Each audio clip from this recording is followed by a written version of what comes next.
കഞ്ഞി എല്ലാ വീട്ടിലും ഉണ്ടാവും. പക്ഷെ അതോടെ എന്താ ചെയ്യേണ്ടതെന്ന് ആർക്കറിയില്ല.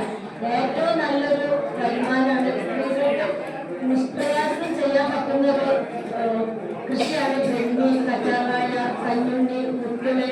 ഞാനതൊക്കെയാണ് ചെയ്യുന്നത്. ശംഖുപുഷ്പം, നീലമണി, 10 മണിച്ചെടി ചെടികള്, അങ്ങനെ കൃഷിയുമായിട്ട് ബന്ധപ്പെട്ടുകൊണ്ട് അതിൽ നിന്ന് മൂല്യവർദ്ധിത ഉൽപ്പന്നങ്ങൾ ഉണ്ടാക്കുകയാണ്. അപ്പോൾ എന്നെപ്പോലെ അടുക്കളയിൽ നിന്ന് അരങ്ങത്തേക്ക് വരാൻ ഒരു സഹായം, ഒരു ഫണ്ട്, എന്തെങ്കിലും ഒരു പിന്നെ പദ്ധതിയൊക്കെ ഉണ്ടാക്കണം.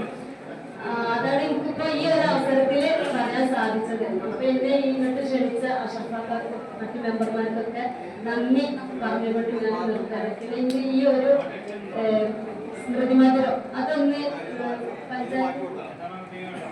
പഞ്ചായത്തിന്റെ പേരിൽ ഒന്ന് പരസ്യപ്പെടുത്താനുള്ള ഒരു അവസരം കൂടി തന്നാൽ ഞാൻ ഹാപ്പിയാണ്. ഇത്രയും ഞാൻ എന്റേതായ രീതിയിൽ ഓൺലൈനിൽ ഇപ്പൊ ബിസിനസ് ചെയ്യുന്നത് കൊറോണയിലാണ് ബിസിനസ് നാട്ടില് കൊടുക്കുന്നില്ല. ഈ കേരള അഗ്രിന്റെ സർട്ടിഫിക്കറ്റ് കിട്ടിയാൽ കടകൾക്കും ഞാൻ ചെയ്യും. അപ്പോ എന്നെ സപ്പോർട്ട് ചെയ്യാൻ എന്റെ ടീമിൽ കുറെ വനിതകളുണ്ട്. അടുക്കളത്തോട്ടത്തിൽ ഇവിടെ ഞങ്ങളുടെ ചെറിയ അടുക്കളത്തോട്ടാണ്. പക്ഷെ അത് വരുമാനം കണ്ടെത്തുന്നു. ഞങ്ങൾക്കായിട്ടുള്ള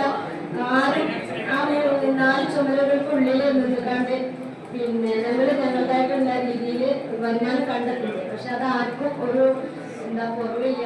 അങ്ങനെന്തോ വേദിയിൽ സംസാരിച്ച് ശീലില്ല. എന്തെങ്കിലും എന്റെ വാക്കിന് തെറ്റുകൾ സംഭവിച്ചിട്ടുണ്ട് എനിക്ക് ക്ഷമിക്കണം. അങ്ങനെയുള്ളൂ.